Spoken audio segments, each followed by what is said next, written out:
1 year in panel for New York Comic Con. We have got a stacked panel for you here today. I'm Jim Biscardi from Image Comics, and we're going to go through and we'll introduce real quick. I've got everyone's name on a list here so I don't miss anyone. Obviously, we have Mr. Geoff Johns.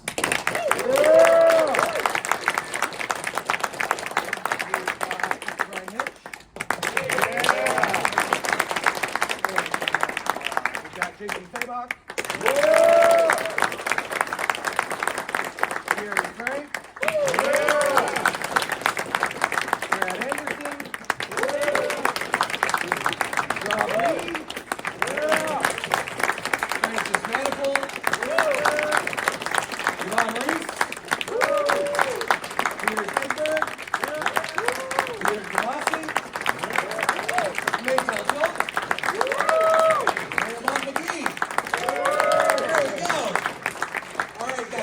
So much stuff to get through today, and so we are just going to jump right into it. But first, I need to ask all of you guys, 1 year in, it's got to feel pretty amazing.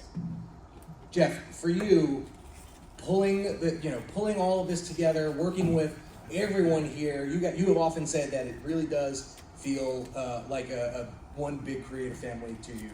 What is this? Seeing the books now out and all that, what's it been like for you? You get that one right there. Well, it's just the books are so good. They look so good. It's just I always tell them it's up to me to screw it up because the art's always going to be beautiful. The coloring, the lettering, the editing, everything's great. It's cool just to see the books out. Like we had our summit this week, Tuesday and Wednesday in New York, and talking about the company and why we set out to do what we did, and then also like, hey, last year we set out to do this, and we looked at it like, oh yeah, we did what we set out to do. And the books are out, and we're excited about all the response. Thanks everybody for being here. As we walked in, they're like, oh, there's more people at this panel than last year, which is great because the books are out. Right. But it feels great because this team is the best team in comics. Mm-hmm. Anyone else wants to kind of chime in on what it's been like year one? Bryan, I mean, Redcoat's been a ton of fun. What's it been like for you? Oh, it's been just as much fun for us to make it as it is to read, probably more so actually, right. Because we know what's happening up until issue 50. So that's how far we plotted ahead, and that always happens when we're together. Geoff, just before I got on the plane to come out, Geoff texted me saying, "I think I've got some ideas that'll take us through issue 30." And then we went for a drink, and now we're sailing past 50. So we just have such a great time, both in how we work together and the results, and we're constantly laughing at our own, in comic and joke, but then we pull out, and you guys haven't seen it and won't till the week after next, but issue 7 is as different as you could get from 1 through 6, and it's the perfect cap to the first arc. It's just, and we just choke up whenever we read that. So I couldn't be happier. Love it. How about you, Gary? Yeah, it's weird because obviously Geoff and I have been working on Geiger, so my day-to-day job hasn't really changed. But just like kind of in the background, this kind of, this thing just getting bigger and bigger and accelerating. A year ago when we announced, we didn't really have everything sure. The future, we didn't have everything planned out, but we were kind of, we were going in on a wing and a prayer, and we're announcing a thing, and we were confident that it would work.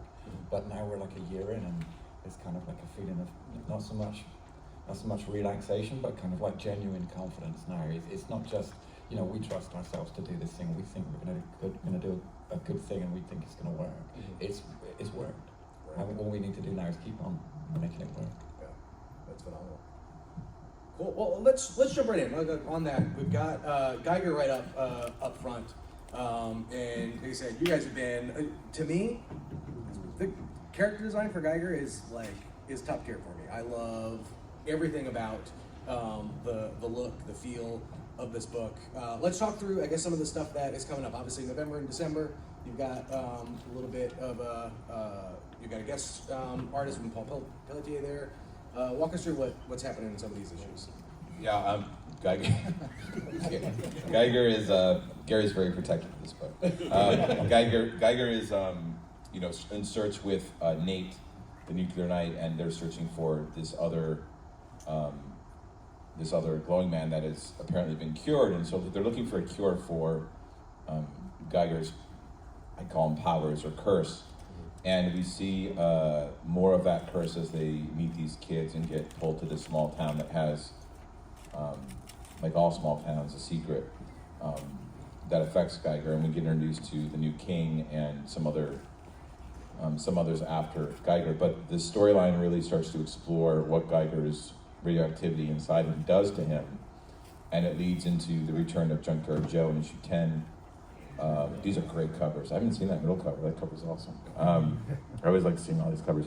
I love that one there, 2-9. That's Nate as Geiger attacks Nate because he's lost control. But we're really excited about the book. You know, Geiger's a fun character to. So we can go to the next one. That's fine. Yeah, I heard the gas. The big moment, obviously. Yeah. This is really cool, and so Gary. I mean, Gary's already super far ahead. He's wrapping up issue 11. But I just want to point out that cover on the far right there. That's by Dylan Dietrich. I think Dylan's right over here. It's right there. Dylan, he is an amazing artist, as you can see there, and he won the Joe Kubert Scholarship, that Ghost Machine Scholarship, and so congratulations, Dylan.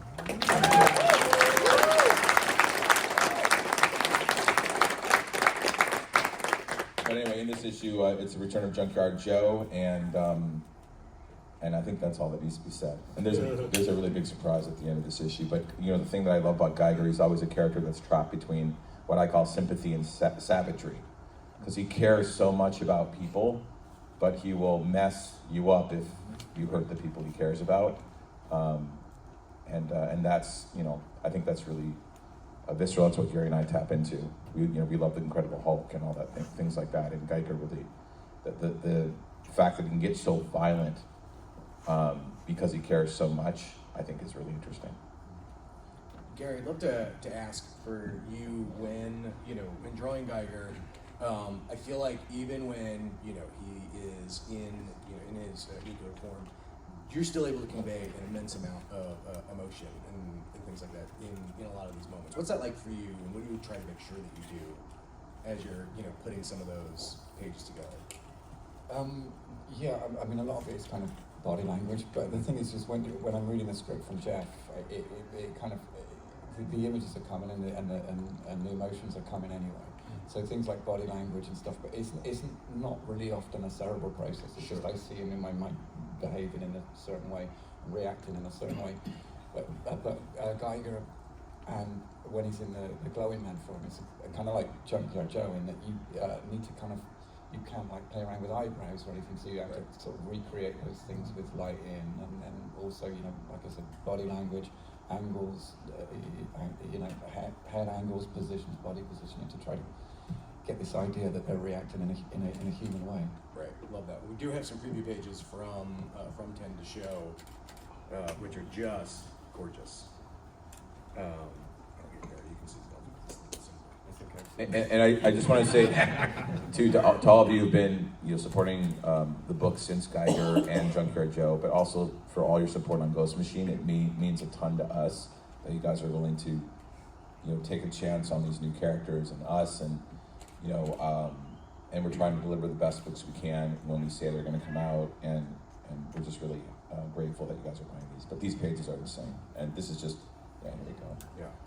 Geiger and Junkyard Joe with the school bus in between them. It's pretty fun. And that I believe. I forgot. Yeah, there's Simon Pure. There's Red Coat. We do have. I don't want to get into it too much because I don't want to spoil anything. But sure, you will. There are ties to obviously Geiger and Red Coat and Junkyard Joe. Which is great. I mean, look, these are seeds that you mentioned kind of at the launch, and we're starting to see them here, which is great. And so I've got one more preview page there. And then with that, you guys have the deluxe hardcovers, which is like reading them issue by issue is phenomenal. And then when you get the urge to read them again, reading them in this form is phenomenal as well. And then we've got the Geiger Volume 2 trade. More on to Red Coat. Geoff and Bryan, why don't you give us where we're at? This is issue 7 is kind of like, I would call it a breather issue, but not really.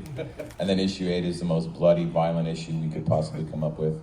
But I'll let Bryan talk about this. Well, how much do I get to say, do you think? Well, we thought we wanted to do something with these characters that are appearing in issue 9 because issue 8, sorry, because they are a part of an interesting part of American history. So from the inset, we wanted to do this, but positioning it for issue 8 acts as something of an emotional catharsis for what happens before that. So for us, it was, again, the lovely thing about this is the complete change of pace. Issue 8 is, should we say who's in it? Can we say? Yeah. So there's this, this issue, go back a second, that's Johnny Appleseed, it's a totally different issue. I mean, tonally, not that it's like, but issue 8, so there's this family called the Bloody Benders in history, and they ran this inn in Kansas, and whenever a traveler would come, they'd have them at dinner, and then they'd kill them, steal their stuff, and dump their body in the cellar. And as you know, Simon's often hungry. Yeah, so they do this to the wrong traveler with Simon Pure, because he doesn't stay dead. And so it's a really fun, well, I don't know, bloody fun issue. And then issue 9 is Simon's best friend, Johnny Appleseed, is introduced. Which Geoff describes as him attempting to write our relationship into the comic. So, what you feel into that one? Yeah, well, it's basically, you know, like that friend you like get drunk with. Yeah, get drunk with. It's just about Simon getting drunk with his best friend and what happens, and it's really fun. That cover is just beautiful. I love that Bryan's like, I'm going to do wraparound covers for the first 6, and then he keeps going. No, we'll breeze past 120 something wraparounds, I think. Yeah, you can see in the apple, those apples all represent different aspects of the stories. But you can see Geiger's in there, Junkyard Joe's in there, and some other Wendigo, the Northerner, things like that. And issue 10, I don't know if we have issue 10's cover. No, I love that cover by Mark Buckingham on the left there, a giant apple. And also that one with Simon Pure on the right, because he's smiling. That's one of my favorites. Yeah, but the personality and the character, that's what makes it fun for Bryan and I to work on. And there can be such an emotional and tonal shift between issues, with the constant being Simon and his almost unchanging personality. And we can jump around through Simon's timeline and tell stories in pretty much any time period over several hundred years. So it gives us enormous latitude for the kind of stories we want to tell and the kind of emotions we want to put Simon through. Issue 10 is Annie Oakley, for instance. 11 and 12, should we say? Oh yeah, 11 and 12 are the Northerner Part 1 and Part 2. So we introduced one of the big characters, that's fundamental character to the Unnamed, who will be, I don't want to say anything else. Yeah. I've been trained to keep secrets. All right, with that, I think we'll keep moving along. We got Rook Exodus. Yeah.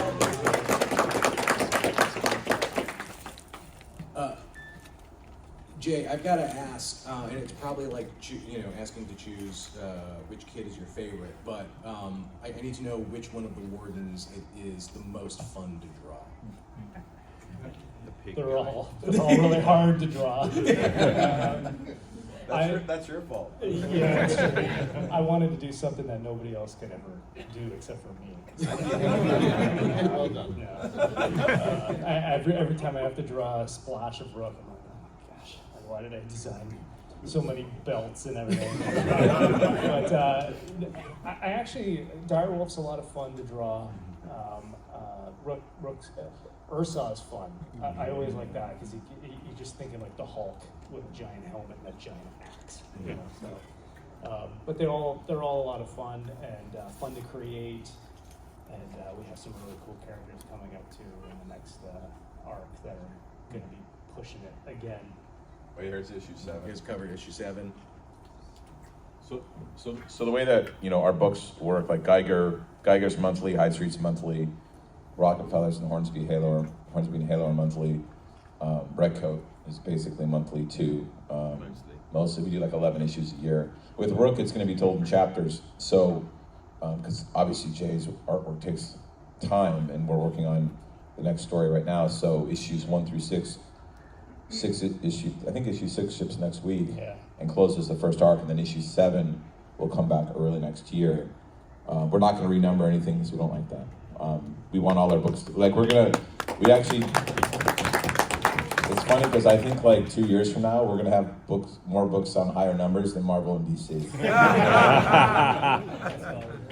Anyway, you can see there's this, I don't want to spoil it. Yeah. I can't spoil it. Yeah, it's a spoiler, but you get to see this little sneak peek. We're going to see a lot. One of the things Jay and I always talk about is the wardens are so cool because the helmets have this thing called instinct influence. So when the wardens connect to animals to essentially control them, the animals actually, it's a two-way street, so they have this instinct that comes back and affects the humans that are wardens, and it's something that they weren't prepared for and they deal with.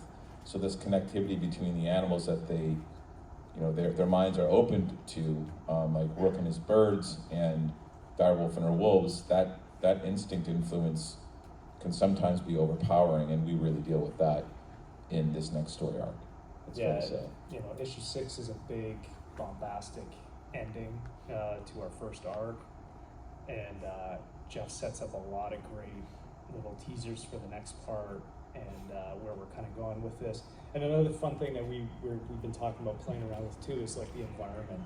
We went, Brad, look at the colors on this. Like the first arc, everything was, we used a lot of yellows and oranges and browns, and even in the last issue, Brad's like absolutely brilliant with his colors. We start with a yellowish in issue 1, 2, 3, and by the end, we're ending with purples, which is the complementary color on the color spectrum. And it's just such a beautiful like flow from beginning to end. And then in this, we're going into like some snow and all this kind of stuff. So we get to play with some different environments. Brad, I don't know if you want to talk about some of the color stuff that you've been doing in the book. By the way, let me say really quickly, Brad had the craziest morning because he lost his passport last night. He's Canadian. So you have to So if anybody can put him up tonight. Or maybe a few weeks, who knows? You have to excuse my throat. I have conventions and no sleep last night, so basically. But yeah, even what going off what Jay was saying is like my job. Also he found the passport, by the way. Oh yeah. I wasn't going to be here this morning because I was You completely looking for a spoke place the to get drama a there. Canadian. Awful morning. But I love seeing all the Ghost Machine gear out here. It's pretty awesome. I love it. Thank you guys. Yeah, but what Jay was saying, it's neat where, like what I do is my job isn't to compete with the art. I just want to kind of be part of it. I don't really want to be noticed as a color, so I want you guys to be kind of sucked into the story and not really notice the color. So when we shift to locations, I try to do like a subtle blend into, where Rook, they're going into, the water location, all the lush land from the yellow, dry, deserty stuff. It's just like a really easy transition down the river, and then all of a sudden you're in this new location. So He's Brad's a master. I couldn't, the book would not be what it is without him. I consider him an equal part of the art.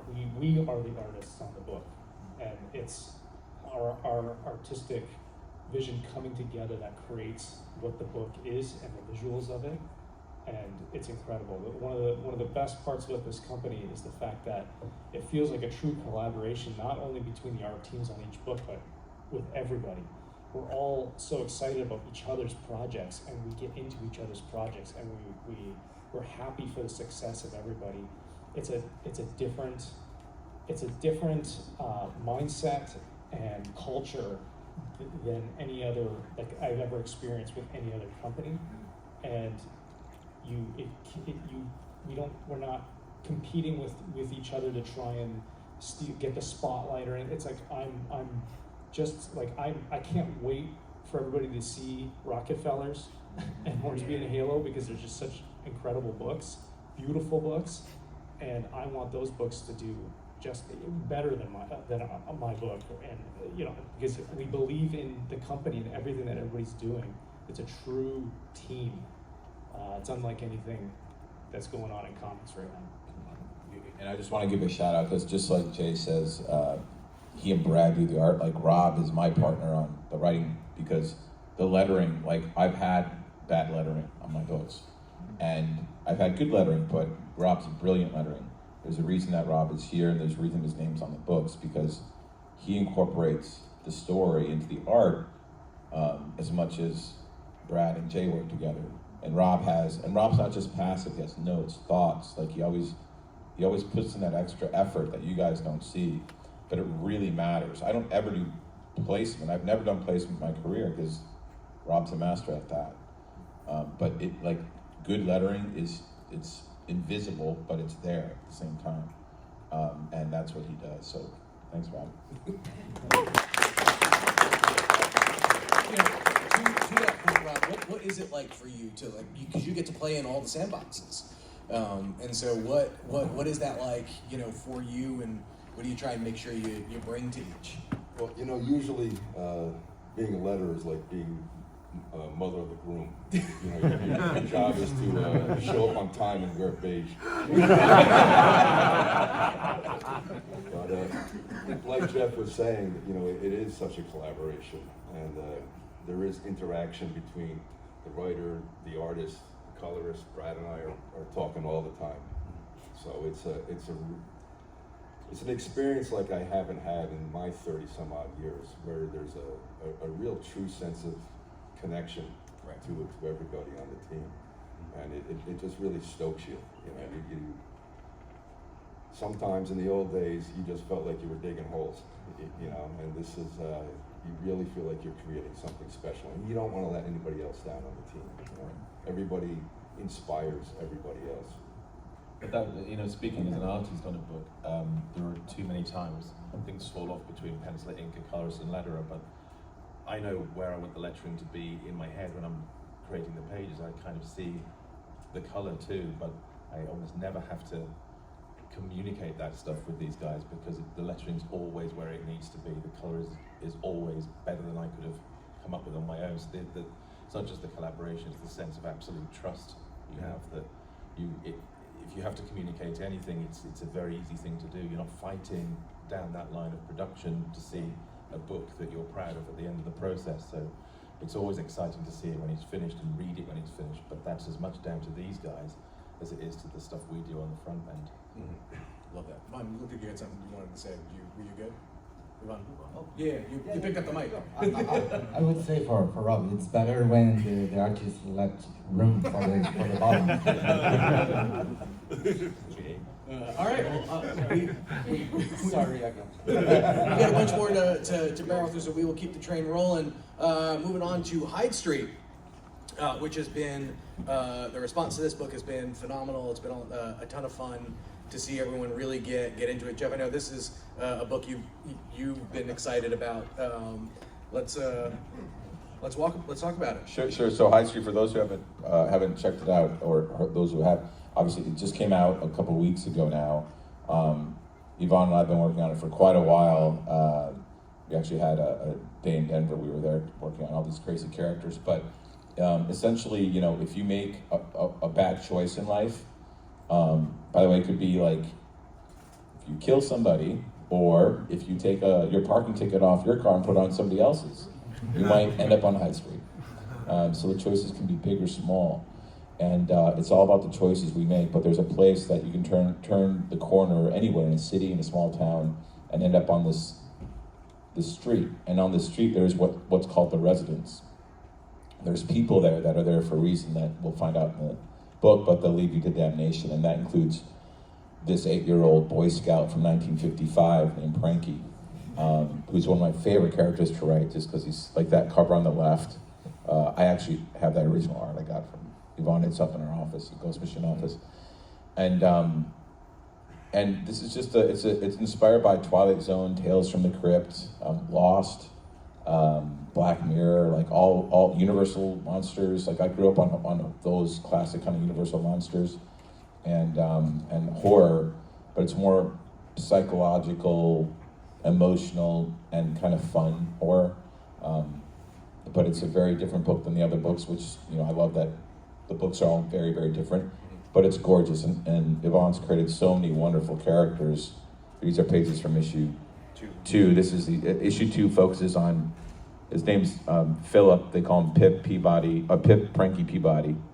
He's this Boy Scout who doesn't know how to tie knots, and there's a reason for that. And you kind of explore him. Yeah, he's the Boy Scouts make fun of him, so he burns the camp down. That's just the opening. Well, I'd love to ask. I mean, because like with Hyde Street, you know, and like basically all of the main characters for all your books, two almost immediately recognizable and kind of like fan favorites. With we don't get to learn much about Mr. X-Ray, a bit, but I mean, you see him on the cover and it's immediately like, oh, he looks really cool. I want to learn more about him. And Pranky's the same way. Yeah, that's Yvonne's designs on Mr. X-Ray and Pranky. And these characters are a big challenge because they don't have, they are ordinary people. Right. So to make Mr. X-Ray interesting and you say, okay, he's unique, was really fun for me because I spent years drawing superheroes, muscle men and perfect women, and now I have the chance to work with a real challenge and to find the line between the ordinary and the uncomfortable, because you need to feel uncomfortable with them. And it's have been amazing for me, and and Geoff knows how to create an emotional scale and improve the story. Wow, it's amazing. I think one of the things, I mean, Yvonne and I worked together for so long, and we did Blackest Night, Aquaman the Trench, we love the horror stuff, and so getting back to it's been a lot of fun, but like having these horrible, monstrous characters that are still relatable, and you're kind of like, this Boy Scouts really does bad stuff, but you're kind of like, well, the Boy Scouts did make fun of him, so and they're really cruel and what it says. So when you see their camper, you're like, well, you shouldn't do that, but so he's like, I may not know how to tie a knot, but I can start a fire. Frankie is a kind of character. He is so cute, but at the same time, you start to read in the issue, say, oh my God, you start to feel uncomfortable with what is happening, and he's not fun.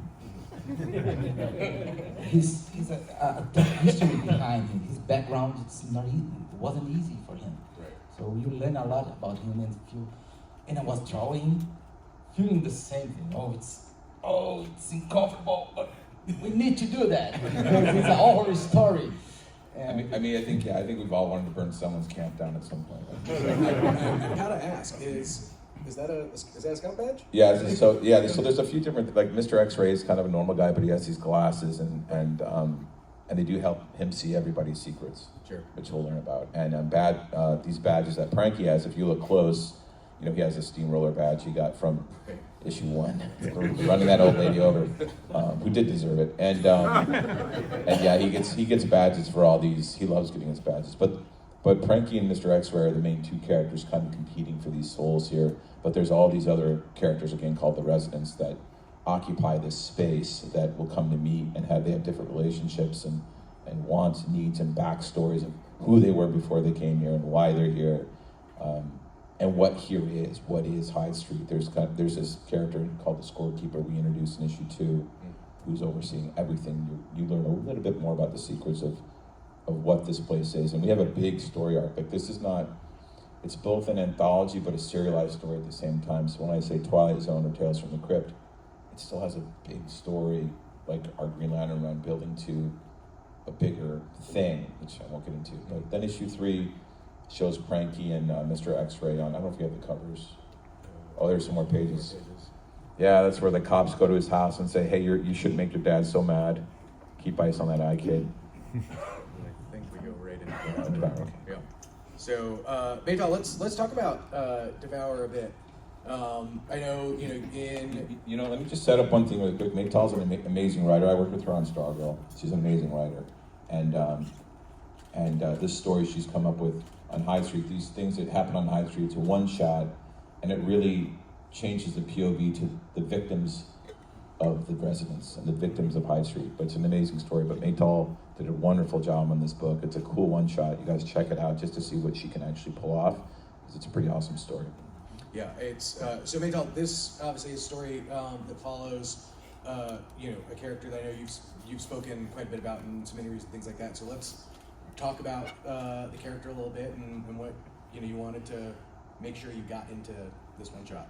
Yeah, sure. So basically, if for anyone who doesn't know what the story's about, Lily, who's our main character, is preparing for her wedding, and she's getting all this pressure from like super, super, super skinny mom and grandma to like lose weight and diet. And our tie-in kind of to Hyde Street is Miss Goodbody, who she's one of the residents on Hyde Street, and she runs this health store. And that's kind of how we link those two. So that's where we really focus on it. And there's a few Easter eggs in there relating to Hyde Street to kind of tie it back. One of the things I love about this story is that it's just literally about a woman trying to fit in a wedding dress before her wedding day, and what she'll do to do it. And I think it's really, and Layla Lees did an amazing job on this art. She's a French artist. I think what was really important for me to kind of talk about in this topic is it's very personal to me, but it's very personal to a lot of people. Like when I first spoke with Layla about it, we really connected over this topic, and I think most people are kind of a little afraid to talk about this, and it's something that we all kind of experience, this diet culture, this pressure to lose weight, this pressure to look a certain way, especially in preparation for some kind of a big event, you know? So it's something that was really, really important to me to write about, because it's something I faced my whole life, that pressure. I understand it very well, and I think anybody can kind of relate to that, and I am very curious to see how it's received, because of that personal element, and because I've talked to so many people who say like, oh, I understand this. And when I first spoke with Layla, she said the exact same thing, which I think was how she was really able to kind of bring these characters to life, because she gets it. She totally gets it. And she did an incredible, incredible job. Yeah, and I'd say like, so Miss Goodbody, again, this is told from the point of view of one of the victims of Hyde Street, and you'll see Miss Goodbody in it a little bit, and then you'll get her story in Hyde Street number 5. She's a nutritionist or an aerobics exerciser from 1983. So she's full of energy and pep, and you can do an attitude. But she's got a lot of dark secrets too. Yeah. I mean, look, what I love about just even this spread that we have up right here, right? You can tell it's firmly set within Hyde Street. You've got Frankie, you've got Mr. X-Ray in there too, and then your story just gets right on rolling. Is there anything as you were telling the story that like you think maybe really surprised you as you really just started to dive in? Absolutely. I mean, I think when I came up with this idea, you know, I was like, okay, I've got this whole thing figured out, like in the sense of my own, you know, body issues and whatever that is. And as I'm writing, I'm like, oh, it's taking a completely new form, because when I first started, I thought it was kind of about this like generational trauma that we all kind of face when you have pressure coming from your family to change and look a certain way. But then I realized it's really about your inner demons. It's about my inner demons. It's about everybody's inner demons that you're seeing when you look in the mirror. And that's kind of what I discovered as I was writing it. I couldn't say that I really knew that when I first started it, because I thought I had it kind of all figured out in that way. I love that. Yeah. That's great. All right, we're gonna keep on rolling. I'm sorry, one more set of preview pages here, which are gorgeous. And then rolling right into Family Odysseys. You guys, we're just going to start with the Rockefellers. Guys, I know you've been just itching to talk about this. And for all the stars that have lined up, it's been great to be out for all you guys who've seen the first issue for this show. But we'll be out in a month, and it'll be worth the wait. Well, they can see right now, like this gentleman right here has an ash can in his hand, and you can all get Oh, it that's too. right. There's at the booth. Yeah, and you know, honestly, for a family book, we figured it would be also advantageous that we're coming out right around the time that you guys have your Thanksgiving. So He's Canadian.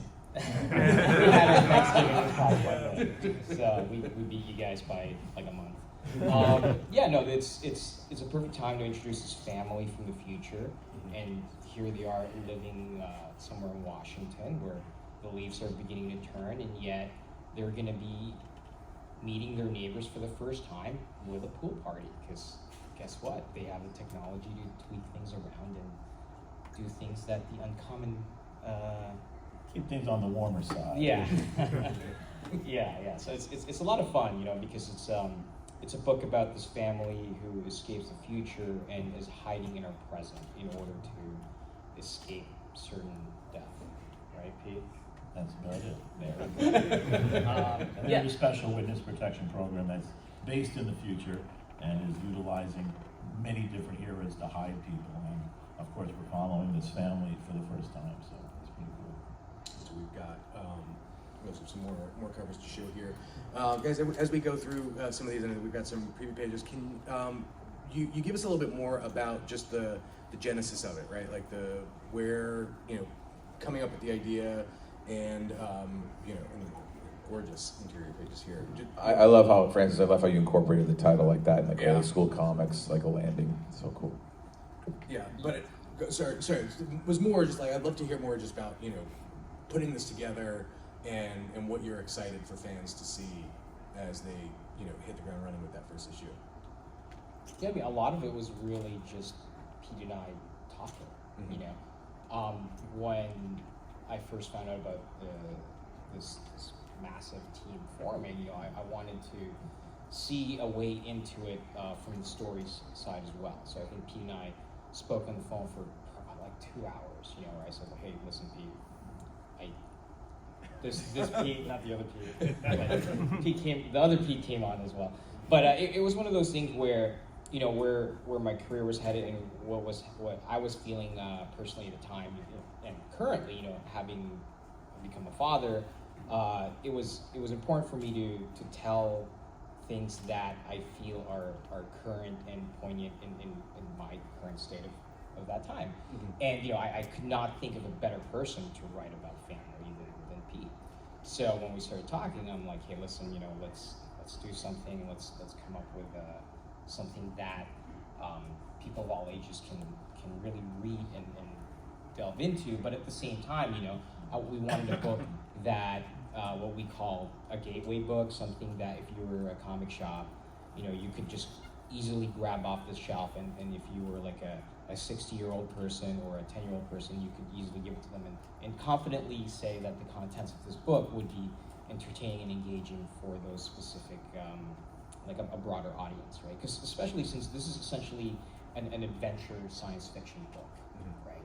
And I think that's kind of at the core of the conceit. But with the family line, really this is a line of books that focuses on family. Right. It's not like a kid's line, but it is focusing firmly on stories that revolve around family and the challenges that they face, right? It's not a juvenile book, it's a family book about, that's the theme of the book, keeping it with, dealing with families and the stories they find themselves put into. If I can chime in here. Yeah, absolutely. So, I've known Pete here probably longer than anybody else on this panel. We started together at DC 32, 33 years ago, back when we were both in our 20s, and now we're definitely not in our 20s. But I've seen the changes. I've seen what's happened when once he became a father, and I've said this to him, and I feel the same way about Geoff. How fatherhood has made them stronger writers. Something happens, I think, where you become. It's not just about you become more generous, and it certainly shows in Pete's work, and I know Francis feels the same way about his family, and that comes through. It really manifests itself in the comic book without being a sappy Leave It to Beaver type of situation. Yeah, we need definitely, when you write a book like that, like I did in Batman and Robin and Super Sons and all this stuff from the past, and even in this book now, it's incorporating the real small moments. Action is great. I love action. I love writing action, and Francis and I are having a blast doing that. But when we can come up with really cool, small human moments that everybody can relate to, that's what makes these books really special for us. One of the things I've worked with Pete a long time, but one of the things I've always admired about Pete's writing, and it's always inspiring. Like I love reading these books because they're so good. I mean, look at that; those pages are insane. But the emotion in Pete's books and the small character moments he does do that become big moments because they are the big moments. I've always, Pete knows this. I've always, since we worked on Green Lantern and Green Lantern Corps together and went back and forth, we've had such a great, I think, just relationship working next to each other on books like this, because I find so much in his work that, I get excited about writing. He makes me excited to write. And there's very few writers I read that I'm consistently inspired by. But but that is, Pete, what makes your book so good. Thanks, buddy. All right, we'll move on. Oops, I'm going the wrong way. To Hornsby and Halo. So Peter, obviously, why don't you give us the premise for this a bit, and then Pete will talk a bit about, what it takes to put it together. Yeah, sure. It was one of those things I had in my notebook of ideas for a long time, and it was about a heaven and hell battle that's been going on for obviously millennia, and they were tired of all the destruction and the horrors, so they decided it was time to switch things up a little bit. So our little kids, infants Zach and Rose, are traded to a family up in Earth to sort of temperate the future rulers of heaven and hell, to give them sort of both a distinctive perspective to see what the other side feels and be a little bit more empathetic when it's time for their rule. And really then, of course, the main thing is that now they're up in Earth, but of course they're each an angel and a demon, but they're also dealing with what it's like to be a 13-year-old. And that's even probably worse than being an angel and a demon. Or it's the equivalent of being willed to nature. Oh, yeah, exactly. And then just having the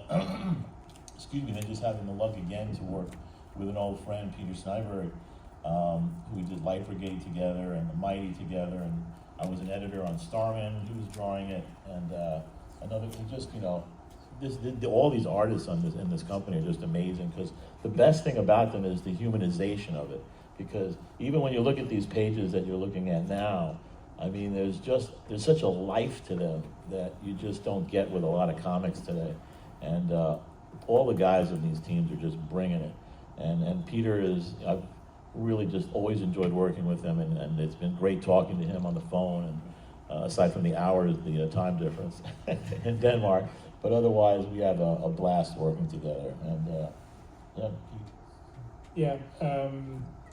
what Pete said, it's been, and still is, and hopefully will be for a long time yet, an absolute joy to work on this book.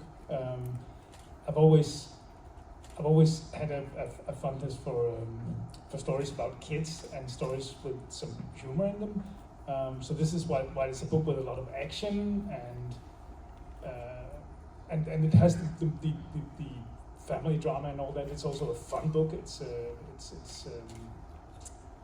going to be very unique, I think. I don't think there's anything quite like it at the moment, or has been for that matter. So I hope people will, give it a warm welcome. And I think you'll be really surprised. There's a lot of empathy and there's a lot of fun, but there's also a lot of, to watch these kids with their respective families. When you see the angel is living with a family that's sort of, let's just say, not the best kind of family in the world, but he's learning from that. But at the same time, they're going through so much. There's little bits of tragedy, there's little bits of horror. So it's a real big mix. There's a spread on from the first issue. It kind of sets a tone right away, right? Okay, this is about kids, but it's also about a lot of bigger stuff, and it's really epic, and it's wonderfully mundane.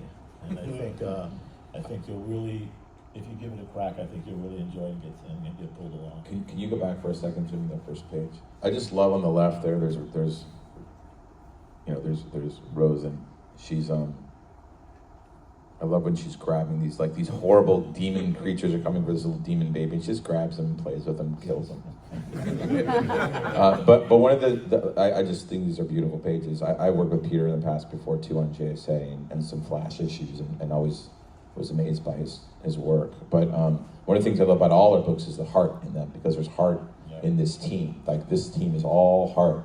So even Hyde Street, as dark as it gets, or any of our books, Rook is kind of big and bombastic as it gets too. Like, every one of these books just has so much heart in there, because it's coming from heart. It's coming from us, and it's coming from the reason we made this is because we want to put something good out in the world that we believed in, that we wanted to create. Like, nobody at DC or Marvel would ever greenlit Redcoat. Like a book in the 1890s. No, it has to take place today. And there has to be robots. Yes, yeah. It just wouldn't exist. And Batman has to be in it. All All right. Then with that, I think Geoff, we've got some little sneak teases and peeks for stuff coming up in the year. And so the first one is a book called First Ghost. Yeah, I know people have been asking about when Brad's book is coming out. We're working on it right now. We have the artist, who's a huge artist. We can't announce. You guys are gonna dig. Yeah, we can't announce it yet because we want to show the cover that they're working on. But First Ghost does tie into the Unnamed universe, which is Redcoat and Junkyard Joe and Geiger. There is going to be a Redcoat First Ghost issue next year too that will see Simon at the White House when it was burned down. Wasn't his fault. Yeah, it wasn't his fault. And, well, it kind of is, but it wasn't.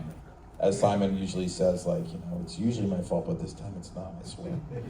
But so First Ghost will take, it's about, Brad's writing a great story with this amazing artist, but it takes place in the Unnamed universe, and although it's its own story, it will further explore what we're building in this kind of hidden American mythology, these American myths. But that will come out next. Mike, what month is that out? Where's Mike at? Did he go back? I'm over here. We're talking in a month yet. Okay, so it's out next year, so as soon as it's strong. But it is an amazing. The artist is great, and it's definitely going to be worth the wait. But we're as you guys know, our art is the best in the business. There's no across the board. Our art average is superior to everybody, and I often say like it's up to me to screw the book up because everyone knows if Gary draws an issue of Geiger, it's going to look amazing, and Brad's going to color it, and everyone will complain about me. I have to ask, and Bryan, you two, were you guys big American history buffs before you guys started working on this stuff, or have you become giant American history buffs? It's fun. I've always liked American history a lot, and to tell like kind of from 1776 with Simon when during the American Revolution to the end of essentially the end of America, and 25 years from now in Geiger's time. It's just cool to explore that American timeline. I've always liked American history. I've always liked American things. But the most fun about it is going, well, I know who Johnny Appleseed was or Benedict Arnold, but what were they like? Well, Benedict Arnold was kind of a prick. And Johnny Appleseed was kind of a fun, goofy guy that had a lot of heart that, really cared about other people and liked a good cider.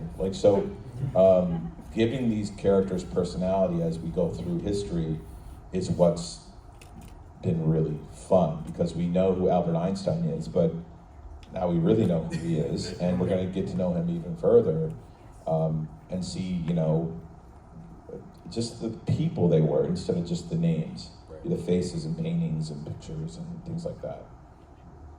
How about you, Bryan?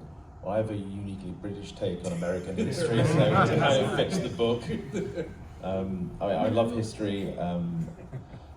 To be honest, it's interesting. I've said this before, but I never see it as a period piece because with the characters, it's always the modern age, whatever time it's set in. And you can look at Star Wars as a period piece, not just because it was a long time ago, but because if you stop thinking about it as clothing, you can look at it as costuming. But whether you're drawing Simon's clothing or Luke Skywalker's clothing, it's got to just feel like it's real stuff, not a Batman suit, So I just love immersing myself in the periods and trying to make it feel like it's modern and fresh and it reads like a modern comic, because whatever time period you're in, it's got to feel like it's a modern thing. But I am learning some stuff about some of these characters, but I just love research, so it's always fun for me. Yeah, you didn't really know Benedict Arnold, right? No, only by reputation, but not. But he's a hero where you come from. Yes, you colonists always bring that up.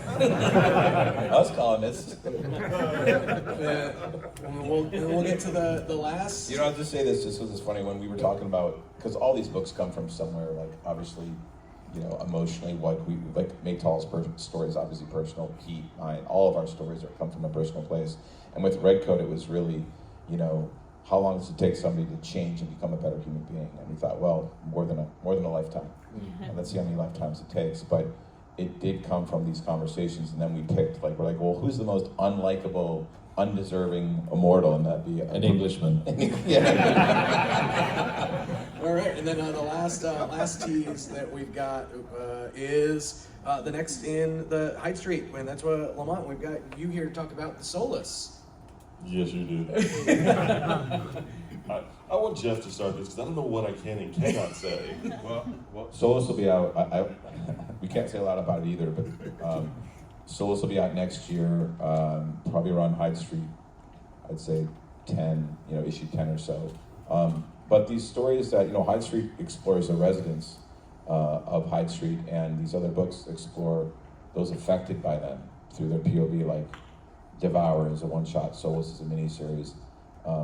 But the story that Lamont pitched, I'll just say this, I don't know if Brian Cunningham, our editor-in-chief, is here. I think he might be at the booth working. But Lamont wrote the first issue, and I was like, look, because how long can it be? Well, 30 pages max, right? And Brian and I and it's a couple months go by, Brian and I get the first issue, it's 64 pages. Yes, I did that. And I called Brian, I'm like, and Lamont knows this, I called Brian, I'm like, 64 pages? Like, what? Well, I guess we'll just have to divide into 2 issues, like we'll have to read and talk about it. And I read that night, and so did Brian the next day. The next day I called Brian, I go, it was kind of quiet, I was like, I read the script, he goes, me too. And I said, this is really good, right? And he said, it's really good. I said, and I called him on, I said, just don't do that again. So the first issue is 64 pages, but it's really, really good, and it's so unique and yet familiar at the same time. And again, it's a very personal story, like it's about something. And so as fun as these books are, they all come from something we want to explore as people, and by not, love superheroes, but by not tackling superheroes over and over and over, and doing stories that can have a beginning, middle, and an ending that actually affects character. We can tell different types of stories, and Soless is it, but it's a brilliant, brilliant script. For those who don't know, Lamont comes from television mostly. He's written a few comics, but I met him through Black Lightning, and he's a great writer. So this is, I don't know how much we can say about the story because it's so early, but there is a character called the Colonist that is listed in the back of Hyde Street, #1, that plays a very significant role in the book. I will dance around this very carefully. So, thanks, Geoff. I will send you the check later. So this book, I said cash. I'll Venmo you. So this book, like Maytal's book, is very personal to me. I literally cannot tell you anything about it except it's amazing. But all the books have heart and action and drama, and like this whole group up here, it's about our lived experiences and what we want to share with you guys. So when you read the Soless, know that first of all, I was a history major at UCLA, so it's all about history, people, because if you don't know your history, you're doomed to repeat it. So my book is about family and what you would do for family, the lengths you would go, the times and places, and the travels you will go to just right or wrong. But I cannot tell you anything else except please buy my book.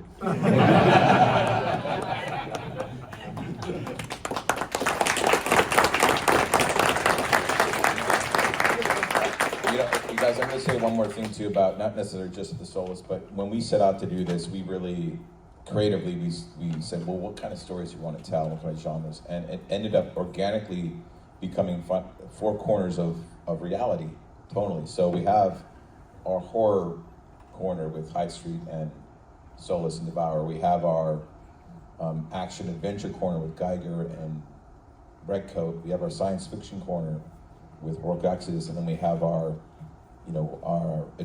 family adventure corner with Rockefellers and Hornsby and Halo. And it was really important for us to let the books be the best books they could be individually. When I grew up, I loved reading like the original Vertigo line, like Shade the Changing Man and Animal Man and all those, and they had such a distinct imprint. And the original Image creators had Spawn and Savage Dragon, and I think those were also inspiring for us. So we're just trying to, all our books, we're trying to make them unique, character-driven, and really damn good. But that's where all this came from. Is just trying to explore things we wanted to explore that we thought everyone else would relate to. Go for it. I would just like to say thanks to all you guys up here for allowing me to play in this superhero summer camp. It's been a dream of mine. I've grown up with you guys. Not to age any of you. There's no ages in here. But I just want to say how much I love you guys, and I really appreciate everything you guys have done, will do, and continue to do.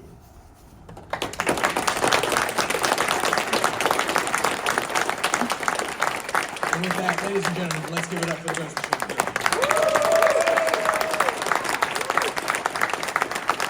Thank you all guys for coming. We really appreciate your support.